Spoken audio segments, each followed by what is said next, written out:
what if the seller payment to buyer's broker is less than the buyer's obligation in the representation agreement? And I think this will come up often. And I got a question yesterday in the form of a comment, which is very relevant.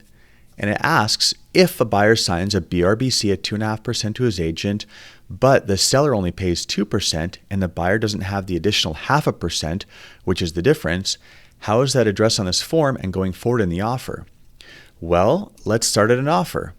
This is page 2, where a buyer's agent will check this box to incorporate an SPBB form, seller payment of buyer's broker, and that is where they're going to ask for the seller to pay the buyer's broker. And this amount is going to, ideally, match the amount in the representation agreement. Because if the seller agrees to this, well, that's going to relieve the buyer of any financial obligation. But that's not what this comment asks.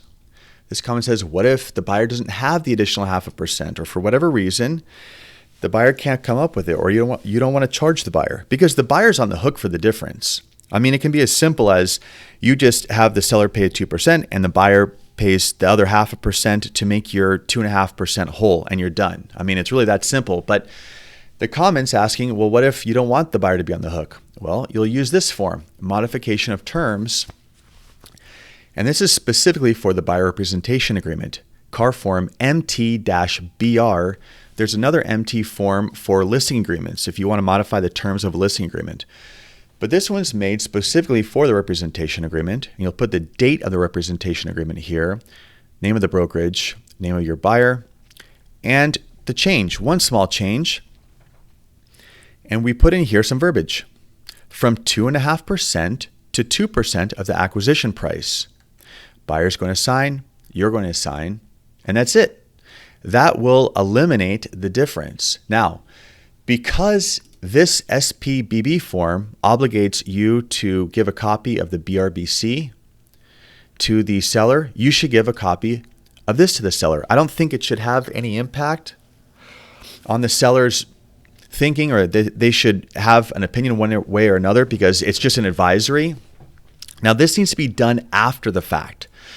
Do not do the modification until you have a seller payment that's been agreed upon in an executed offer. And you cannot tell a buyer in the BRBC that you're not going to charge or that you're going to use this. This has to come after the fact. I mean, you could have a verbal conversation that you intend on doing something to this effect, and that if you come up short, then you're willing to consider a rebate of waiving the difference. But you have to keep in mind that in the NAR settlement agreement, there's a prohibition on realtors from representing to a client that their brokerage services are free or available at no cost. If you try to put anything in writing that says that you're going to get a property for a buyer at no cost to them, and that this is just some nominal placeholder number, you could be in big trouble. A buyer or another agent or whomever, likely a buyer, especially a buyer that feels like that a deal fell apart because you were asking for some sort of commission here and it didn't work out and they didn't get the home that they want because of you, because you wanted to charge them even though you promised not to, they could report you. They could report you to the Association of Realtors and you'd be in big trouble. So you still have to do your representation agreement properly. You still have to charge the most you can here. And you can tell the buyer, look, you can have a conversation with them. You can show a buyer this form, the SPBB form, and say, look, I'm going to ask for this entire amount here to be paid by the seller, but I cannot make a guarantee. And if that amount is short, you are in fact obligated to pay the difference. There's no way to put that to put that you're going to give a waiver in writing, because you would effectively be in violation of realtor policy.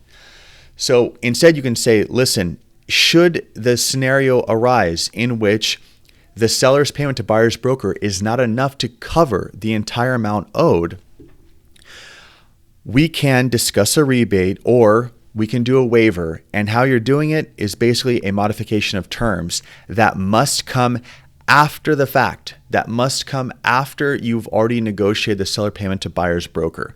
And then make sure to give this and a copy of the BRBC to the listing agent to give ultimately to the seller, and you'll be in compliance. The buyer won't have to come out of pocket, and you'll accomplish what you need to. If you have any questions, please leave a comment. Thank you for watching.